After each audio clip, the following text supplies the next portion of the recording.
एक बार की बात है, एक साधु बाबा एक पेड़ के नीचे बैठकर तपस्या कर रहे होते हैं और वो साधु बाबा कई सालों से तपस्या कर रहे थे।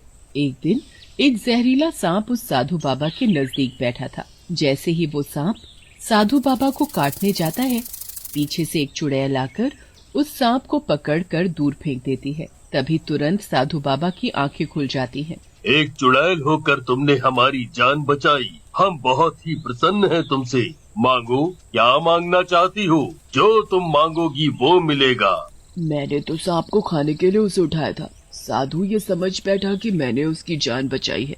ये कोई साधारण साधु नहीं लगता। कई दिन से कोई जंगली जानवर नहीं मिला खाने को। मौका अच्छा है इस साधु से कुछ मांगने का। क्या सोच रही हो? जल्दी बोलो। अगर हम एक बार यहाँ से चले गए तो फिर कभी दिखाई नहीं देंगे। ठीक है, मांगती हूँ।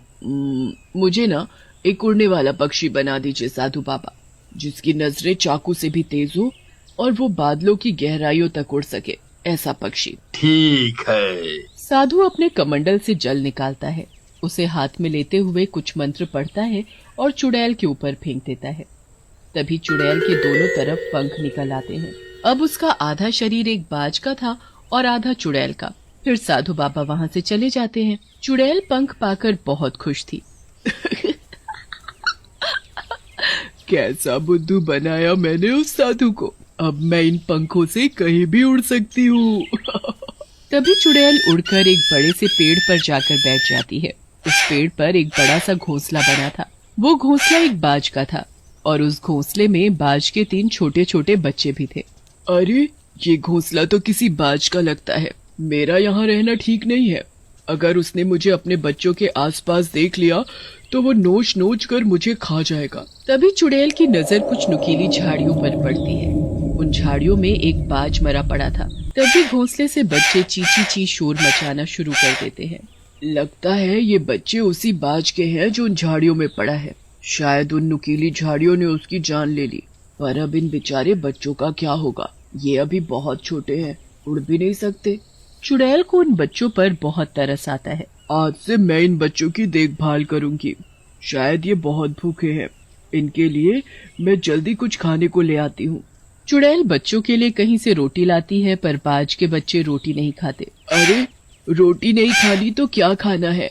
हे भगवान, ये मैं कैसी मुसीबत में पड़ गई। हाँ, बाज को मांस खाना पसंद है, तो उसके बच्चे भी मांस ही खाएंगे। तभी वहाँ जंगल में एक आदमी दिखाई देता है। वो वहाँ लकड़ियाँ चुनने आया था। क्यों ना मैं इस आदमी को इन बच्चों का भोजन बना दूं? फिर क्या था? चुड़ैल अपने पंख फैलाती हुई उस आदमी को पकड़कर पेड़ पर ले जाती है। बाज के बच्चे उस आदमी को देखते ही उसे नोच नोच कर खा जाते हैं। इन बच्चों की पसंद और मेरी पसंद बहुत मिलती जुलती है। बाज के बच्चे अब चुड़ैल को अपनी माँ समझने लगे। सभी बच्चे चुड़ैल से चिपक कर सो जाते हैं। सुबह होते ही बच्चे फिर से खाने के लिए शोर मचाने लगते हैं। चुड़ैल खाने की तलाश में गांव में घुस जाती है। अरे वो देखो, वो क्या बला है? उसका तो आधा शरीर चुड़ैल सा और आधा बाज का दिखता है। पर वो यहाँ हमारे गांव में किस लिए आई है? ये हम सबको कैसे घूर घूर कर देख रही है? देखो देखो। सुनो गांव वालों, मेरे बच्चे बहुत भूखे हैं। उनके लिए मुझे खाना चाहिए। आराम से देते हो तो ठीक, नहीं तो मुझे छीनना भी आता है। इसे तो देखने में भी बहुत डर लग रहा है। अरे भाइयों, इसे जो चाहिए वो दे दो और यहाँ से दफा करो। तभी 2-3 गांव के आदमी अपने अपने घरों से खाना लाकर उस चुड़ैल के सामने रख देते हैं। मेरे बच्चे ये सब नहीं खाते। फिर तुम्हारे बच्चे क्या खाते हैं? मेरे बच्चे मांस खाते हैं, वो भी इंसानों का। भागो भागो, तभी अपनी अपनी जान बचाओ और अपने अपने घरों में जल्दी छिप जाओ। तभी चुड़ैल उड़ती हुई रामू को अपने पंजों से पकड़ लेती है। छोड़ छोड़ छोड़, मुझे मत मारो। मैं तो अभी तुम्हारे लिए खाना लेकर आया था। तुम मुझे कैसे मार सकती हो? चुड़ैल हंसती हुई वहाँ से चली जाती है और रामू को भी बाज के बच्चे नोच नोच कर खा जाते हैं। अगर ऐसे ही वो चुड़ैल हम लोगों को अपने बच्चों का भोजन बनाती रही तो पूरा गांव एक दिन खत्म हो जाएगा। हाँ, हम सबको मिलकर कुछ करना होगा, नहीं तो वो हमारे बच्चों को भी तो उठाकर अपने साथ ले जा सकती है। उसके डर से हम कब तक अपने घरों में छिप कर रहेंगे? मैं तो बोलता हूँ क्यों न हम सब सरपंच जी से बात करें। हाँ भाइयों, ये सही है। सभी गांव वाले सरपंच जी के पास जाते हैं। सरपंच जी, हम सबकी रक्षा करना आपका फर्ज है। वो चुड़ैल बाज कभी भी गांव में घुस जाती है और किसी को भी उठाकर अपने बच्चों का भोजन बना देती है उसे। अब आप ही कुछ करिए। हाँ, मैंने देखा है उस चुड़ैल को। वो चुड़ैल बहुत ही खतरनाक है, पर मैं भी क्या कर सकता हूँ। मैं बहुत बेबस हूँ। मैं ठहरा बुजुर्ग आदमी, उस चुड़ैल के सामने मैं कुछ नहीं हूँ।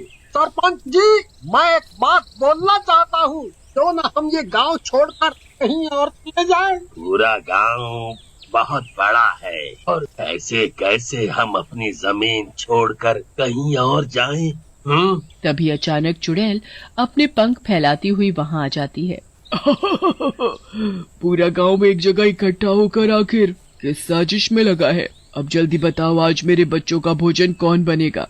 तुम मुझे अपने साथ ले जाओ, मैं तुम्हारे बच्चों का भोजन बनूंगा। अगर मेरे मरने से गांव का भला होता है तो मैं उसके लिए सबसे आगे हूँ। चुड़ैल सरपंच को उठाकर अपने साथ ले जाती है, पर उसके बाद भी उसका गांव में आना बंद नहीं हुआ।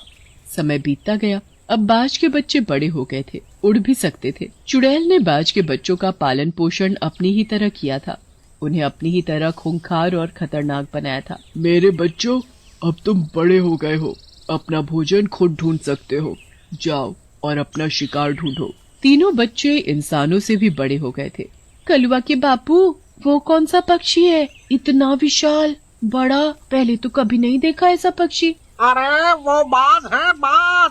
पर ये गांव के ऊपर क्यों मंडरा रहे हैं? अरे ये तो बाज है। ये बाज तो यही इधर ही की तरफ आ रहे हैं। ये मेरे बच्चे हैं, इन्हें भूख लगी तो यहाँ आ गए। तभी तीनों बाज अपने पंजों में एक एक आदमी को दबोच लेते हैं और उन्हें नोच नोच कर इधर उधर फेंकने लगते हैं। ऐसे ही बाज एक एक करके सभी आदमियों को नोच नोच कर फेंकने लगे। ये क्या कर रहे हैं? अगर ये ऐसे ही एक दिन में सभी लोगों को मार देंगे तो आगे क्या खाएंगे? ये सही नहीं कर रहे। मुझे इन बच्चों को रोकना होगा। रुको मेरे बच्चों, रुको। ऐसा मत करो, सभी को मत मारो। ऐसे सभी को मारोगे तो कल क्या खाओगे? बाज को चुड़ैल की कोई बात समझ नहीं आती। चुड़ैल उन्हें रोकती है, पर तीनों बाज लोगों को मारने में लगे हुए थे। मैं शायद ये भूल गई कि ये मेरे अपने बच्चे नहीं हैं। ये तो बाज के बच्चे हैं। इन्हें तो सिर्फ मैंने पालकर बड़ा किया है। ये सब मेरी बात नहीं समझते। तभी कुछ गांव वाले अपने अपने हाथों में मशाल जलाकर लाते हैं और उनसे सभी बाज के बच्चों को भगा देते हैं। चुड़ैल भी उनके साथ चली जाती है। अगर हम सब एक साथ मिलकर रहेंगे तो चुड़ैल और उसके बच्चे हमारा कुछ नहीं बिगाड़ पाएंगे। हाय रे, वो बाज मेरे पति को मार गए, मुझे विधवा कर गए। मुझे भी क्यों नहीं मार गए तुम? मुझे भी मार दो, खा जाओ मुझे। ये सब और कितना चलेगा? पहले तो बस चुड़ैल ही थी, पर अब तो उसके बच्चे भी गांव पर हमला करने लगे। हमें कुछ तो करना होगा। तभी वहाँ गांव में वही साधु बाबा आ जाते हैं। चारों तरफ लोगों को मरा देख और तड़पता देख वो चौंक जाते हैं। ये सब क्या है? किसने किया ये सब? बाबा, मैं बर्बाद हो गई। उसने मेरे पति को मार दिया। किसने मारा? हमें बताओ। जिसने भी ये सब किया है हम उसे दंड देंगे। बाबा, ये सब एक चुड़ैल ने और उसके बच्चों ने किया है। वो चुड़ैल का आधा धड़ बाज का है और आधा चुड़ैल का है। वो और उसके बच्चों ने इस गांव में आतंक मचा रखा है। रोज आते हैं और गांव के लोगों को मार कर खा जाते हैं। अच्छा, तो ये उसका किया धरा है। मैंने उसे उसके अच्छे व्यवहार की वजह से बाज के पंख दिए थे, पर उसने उनका गलत उपयोग किया। फिर साधु बाबा गुस्से में सीधा वहीं जाते हैं जिस पेड़ पर वो अपने बच्चों के साथ रहती थी। साधु के पीछे सभी गांव वाले भी होते हैं। दुष्ट चुड़ैल, तेरी इतनी हिम्मत! तूने लोगों को मारकर अच्छा नहीं किया। मैं तुझे श्राप देता हूँ। तू और तेरे ये शैतान बच्चे अभी कीड़े मकोड़े बन जाएंगे।